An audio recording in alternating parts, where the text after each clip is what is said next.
qual que é o ponto, né, do analista? O analista, ele tem uma independência na área de atuação um pouco menor, né? Ele vai para a empresa e ele vai ter que participar das licitações que a empresa passar, na área que ela passar, que ela atua, né? Então você tem uma autonomia menor, diferente de quem quer vender para o governo ou até mesmo quem quer ser um consultor. Consultor, você pode fechar negócio com empresas que você tem mais interesse em trabalhar, que você já tem uma certa afinidade, com empresas que você não tem tanto, você também pode fechar, mas você tem essa flexibilidade, né? Agora, o analista não, ele vai trabalhar na empresa tal, a empresa trabalha na área, sei lá, automotiva, você vai ter que trabalhar nessa área. Então, essa autonomia, ela acaba sendo um pouquinho menor, né? E você fica ali, não vou falar que preso, mas você sabe quanto que você vai ganhar todo mês. Isso pode ser bom, pode ser ruim, tá? Isso não necessariamente é ruim, mas o empreendedor, de modo geral, seja o consultor, né, ou até mesmo o cara que vem diretamente para o governo, ele não sabe quanto que ele vai ganhar no mês que vem.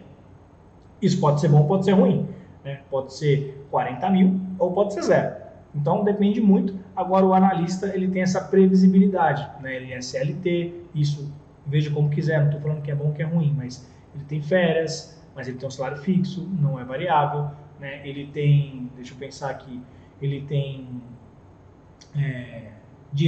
alguns direitos dependendo da categoria que você foi enquadrado. Então, assim, tem prós e contras, né? E outra coisa o próprio benefício do CLT, de quem é um analista, é justamente essa estabilidade, né? Você tem seguro-desemprego, coisa que o empreendedor não tem, você tem, como é que eu posso dizer, muitas das vezes um plano de saúde, o empreendedor, se quiser, ele vai ter que pagar, então para ele acaba custando praticamente igual, você tem vale-refeição, vale-transporte, que desconta-se menos do funcionário, o empreendedor, se ele quiser ter isso, ele vai pagar praticamente igual, né? Então, essas coisas são as diferenças entre cada um. Qual que é o caminho ideal, Serra? Qual que eu tenho que escolher? Eu vou falar mais sobre isso lá na frente, mas não se preocupe. Analise as três e entenda que cada uma tem seus prós e contras de modo geral e que não existe uma certa, existe aquela que mais se adequa para você. Mas, dito isso, né, o que eu falei? Falei tudo isso aqui agora, eu quero chegar em alguns pontos. Você que está chegando agora, que está começando agora, você não precisa se desesperar. Você não precisa mover mundos e fundos para começar a vender para o governo amanhã, porque você quer abrir uma empresa. Eu quero. Não, você pode começar sendo um analista, você pode começar sendo um consultor, você pode evoluir, né? Então, a gente pode ir trabalhando aí. O mais importante é você entender como que dá para trabalhar nesse mercado, como dá para ganhar dinheiro nesse mercado. E não necessariamente vendendo com a sua empresa para o governo, beleza? Dito isso, galera, esse empecilho de você não ter capital, de você não ter dinheiro, que é o tema da live de hoje, ele não é um fator predominante para você não trabalhar com licitações. Eu acho que deu para ficar bem claro isso, né? Às vezes a pessoa fala, não, eu não trabalho com licitação porque eu não tenho dinheiro. Não precisa, né? Eu tentei mostrar justamente essas opções aqui para você entender que não precisa. Dá para você ser um consultor, dá para você ser um analista, dá para você trabalhar. Essas são duas maneiras, tá? Que eu entendi assim que é mais viável para quem está começando e que não tem capital. As duas mais viáveis, consultor ou analista. Aí você escolhe, você quer correr o risco de ter um salário variável? Abra uma empresa, seja um consultor.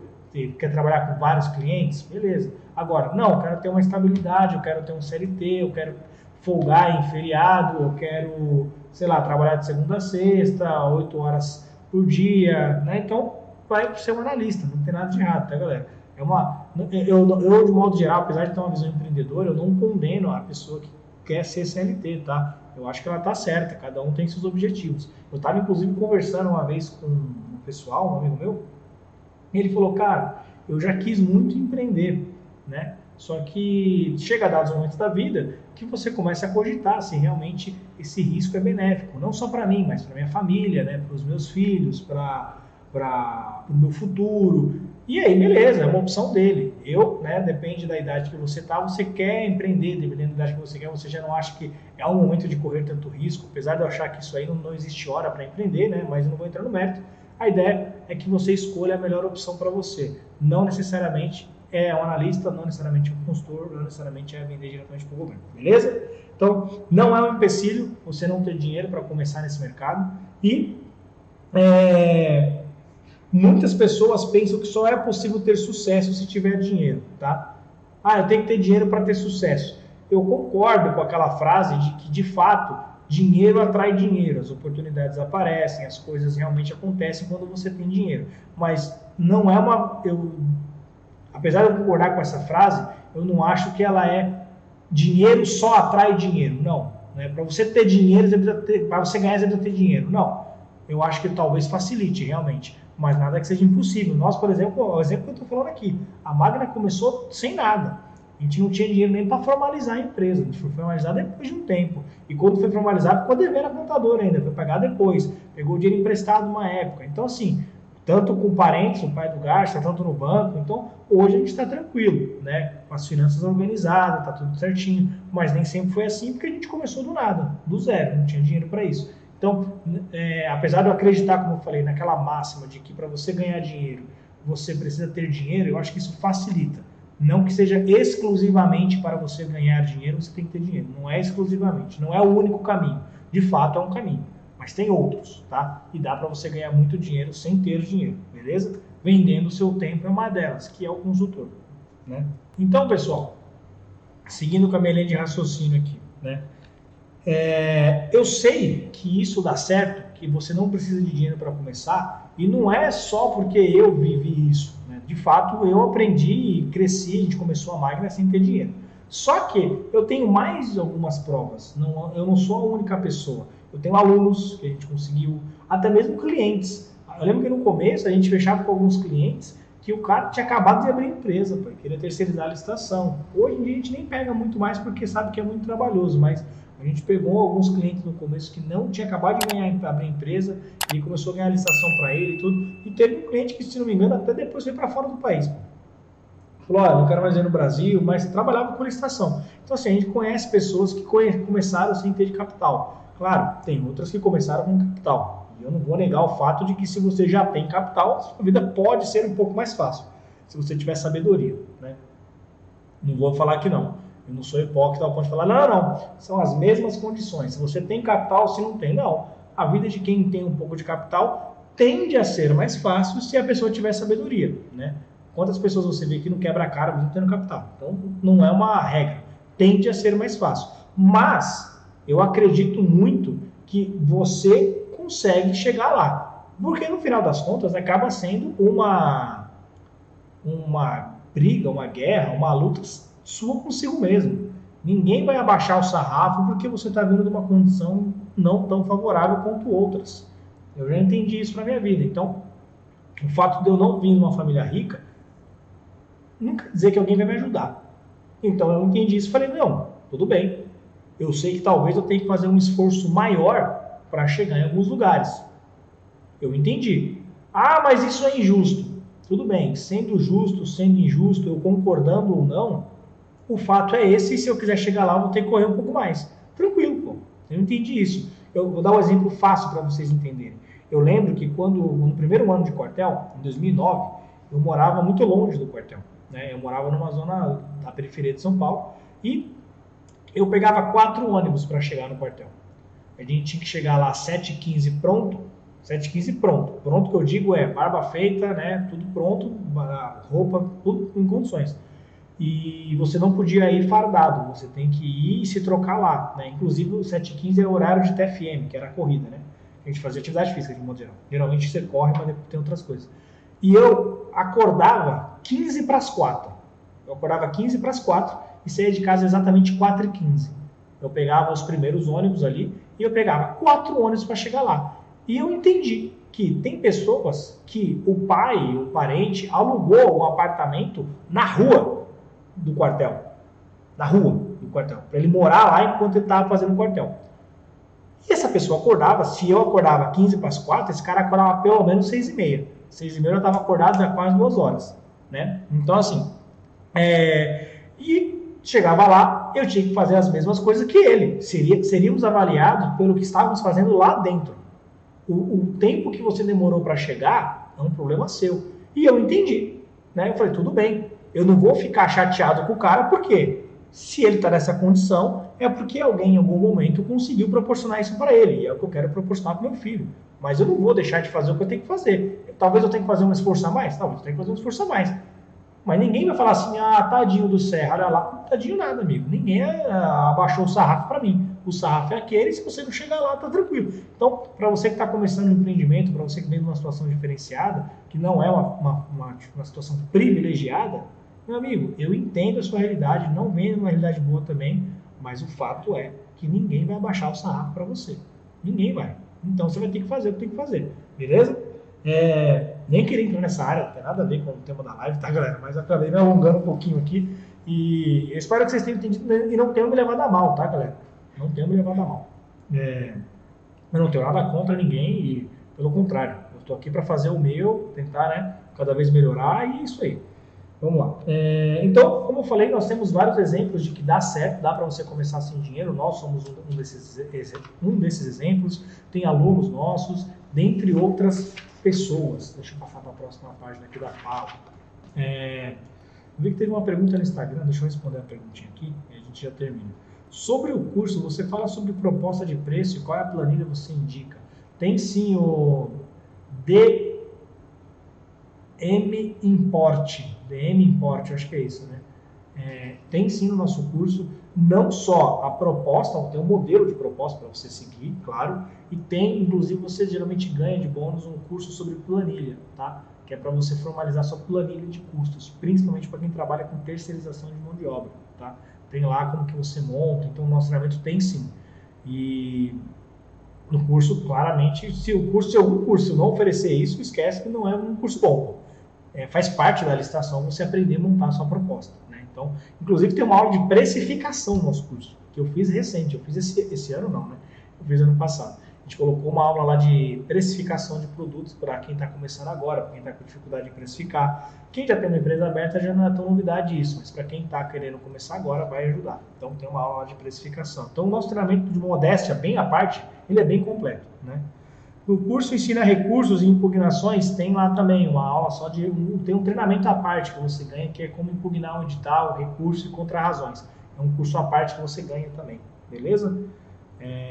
Geralmente a gente dá de bônus, né, isso aí, para os alunos, porque a gente sabe que é uma dificuldade que você pode vir a ter depois que você ganha a licitação, ou até mesmo para poder ganhar uma, você vai precisar entrar com recurso. Então, tá lá inclusive com modelos, né? A Rafael M. Silva, se não me engano, Rafael Silva, tem inclusive modelos, tá? Modelo de impugnação, modelo de contra-razões, modelo de pedido de dilação de prazo, alguns modelos que você vai utilizar. O nosso treinamento, galera, eu não queria falar muito sobre treinamento, mas eu vi que teve 2 perguntas no Instagram só sobre treinamento. Todos os modelos que nós utilizamos aqui na consultoria, a gente deixa disponibilizado para os alunos. Então, assim, todos os modelos. Se você quer fechar uma parceria com alguém, você vai pegar o mesmo modelo de contrato que eu tenho com os meus clientes. É o mesmo. Você só vai mudar, claro, os seus dados, né? Não vai colocar meu nome lá, senão depois eu vou querer receber. Brincadeira, mas tem um modelo lá que é exatamente como a gente trabalha, beleza? Vamos lá, voltando aqui, pessoal.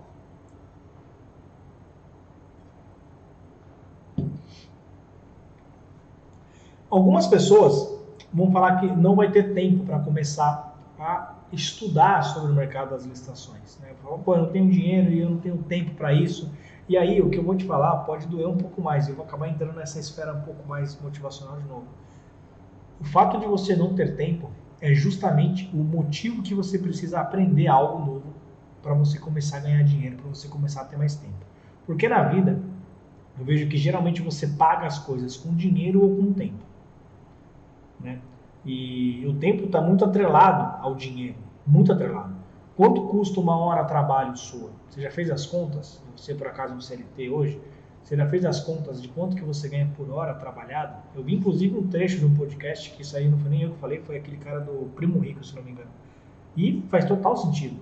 Ele falou assim, olha, a partir do momento que você começar a visualizar as coisas com o quanto de tempo que custa e não quanto de dinheiro que custa, talvez você não compre algumas coisas. Exemplo, você ganha X reais por mês. Divide isso pelo número de dias trabalhados e divide pela carga horária diária que você trabalha. E aí você vai ver que você ganha, um exemplo, 10 reais a hora. E aí quando você vai comprar alguma coisa que você fala, pô, isso aqui custa, sei lá, 80 reais. Não custa 80 reais, custa um dia trabalhado. Vou trabalhar um dia inteiro para conseguir ganhar isso. Então, se você hoje não tem tempo, provavelmente você está vendendo o seu tempo por algo que ou ele não está te remunerando bem, ou quiçá não está nem te remunerando, né? E eu entendo que algumas pessoas não têm tempo porque fazem algumas atividades que não são remuneradas mesmo. E tá tudo bem, você não precisa remunerar 24 horas do seu dia, né? Mas é bom você ter algumas horas que são remuneradas, e de preferência bem remuneradas. Então, o fato de você não ter tempo, repense quais são as suas atividades diárias que fazem com que você não tenha tempo nem dinheiro, às vezes. Então, provavelmente você está gastando o seu tempo com algo que não está te remunerando, né? E eu volto a dizer, e eu entendo que tem pessoas que cuidam de pessoas com necessidades especiais, tem pessoas que têm umas dificuldades próprias em fazer algumas coisas, tem outros problemas ou outras responsabilidades, de modo geral, que acabam que ocupam o tempo dela e que ela não consegue remunerar uma parte desse tempo. Tá tudo bem, eu entendo. Só que você tem que entender que você tem que pagar suas contas, né? E por mais que você faça isso, você tem que... Essa pessoa é mais essencial ainda que a hora dela seja muito bem remunerada, porque ela já compromete uma certa carga horária dela justamente fazendo algo que não a remunera. E ela faz porque ela precisa, é uma responsabilidade dela. Tudo bem, mas é bom você repensar isso para ver como que você pode adequar. Eu não quero ser babaca e falar uma coisa que vocês me levem a mal, mas no quartel a gente tinha uma expressão que tudo que, para quem já foi militar sabe o que eu estou falando, tudo que você não pode falar no quartel é eu não tenho tempo. Porque a primeira resposta que o seu comandante, o seu superior vai falar é o seguinte: o que você faz da meia-noite às 6 da manhã? É a primeira coisa que ele fala, para quem já foi militar sabe. E não é na maldade, né? O cara não fala isso para ser babaca, ele fala isso para você entender que tem coisas que tem que ser feitas, independente. É prioridade. Às vezes até mais do que você dormir. Claro, eu não estou falando que para tudo, que licitação é o caso, você entenda como quiser, mas estou falando que no quartel existia essa máxima.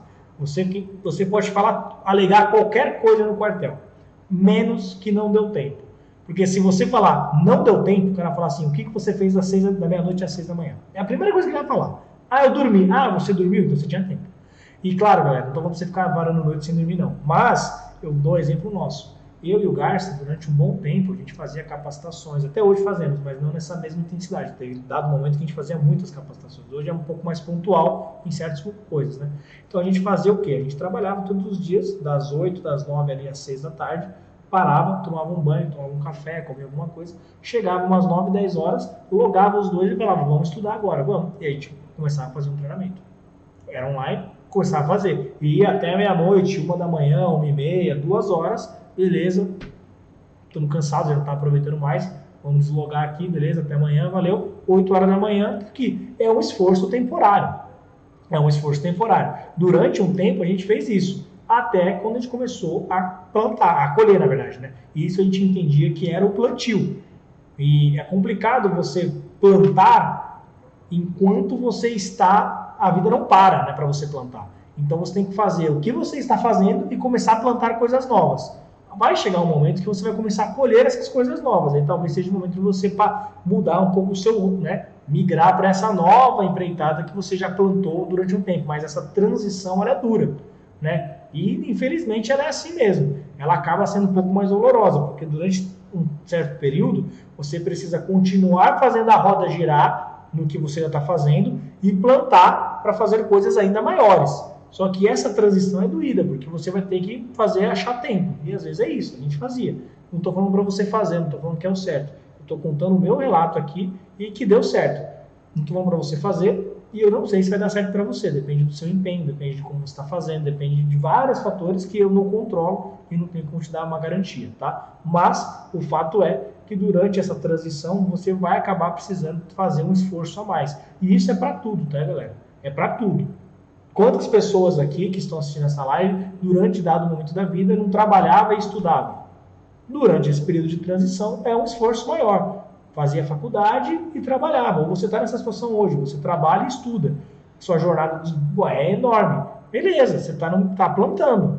Enquanto você está trabalhando para manter a sua vida, né, pagar suas contas, você está plantando e estudando toda noite na faculdade para depois chegar o momento de você começar a colher esses frutos, né?